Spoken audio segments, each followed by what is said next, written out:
This is the Nashville North Network broadcasting from Canada, heard and seen worldwide. My name is Roger Moore. I started painting way back in my island, Barbados. Subjects at school did not appeal to me. I was constantly trying my best to become a painter. I didn't know at that time what a painter was, and unfortunately, in my time, there was not many art teachers teach the subject, but I found my way, however. I started painting my oils with the palette knife, which is quite difficult.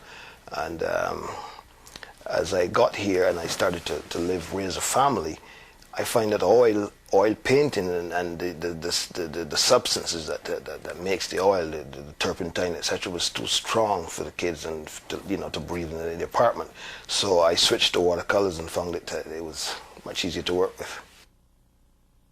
My subjects are still life. I like the fruit.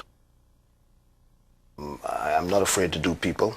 People are the hardest to do in watercolors, but I try the people. And of course scenery, always scenery. When I paint first for the love of what I'm doing. I hope that someone will love it.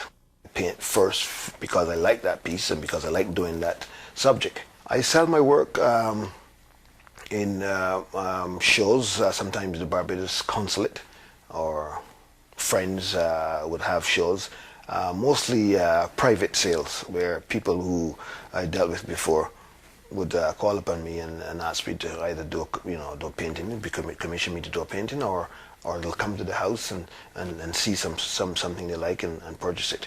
I also have prints.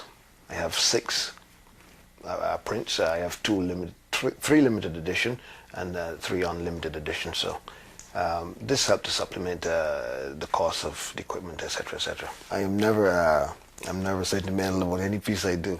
I like it.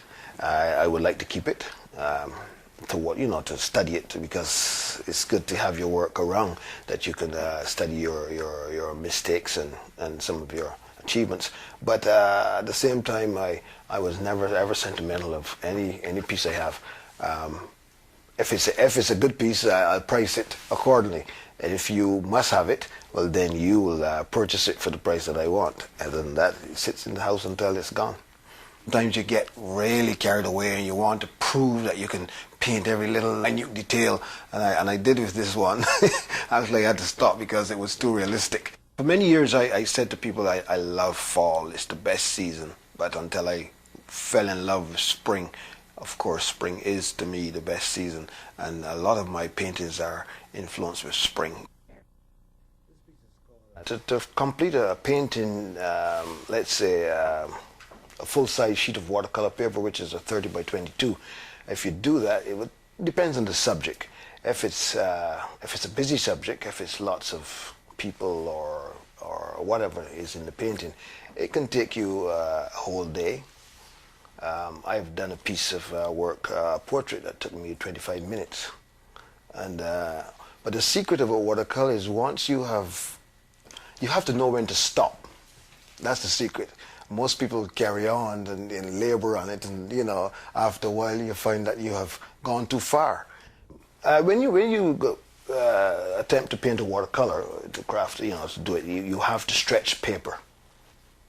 In the medium watercolor, you stretch the paper, and that takes about 24 hours to dry. And then you have this virgin white paper sitting there that you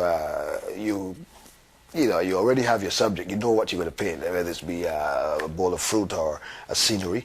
Sometimes the subject could be a sketch from a previous experience, whether it be scenery, etc., or it could be a photograph also from a previous experience.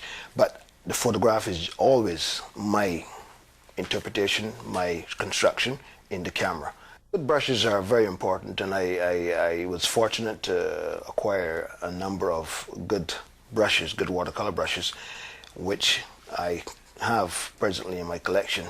They are Winsor Newton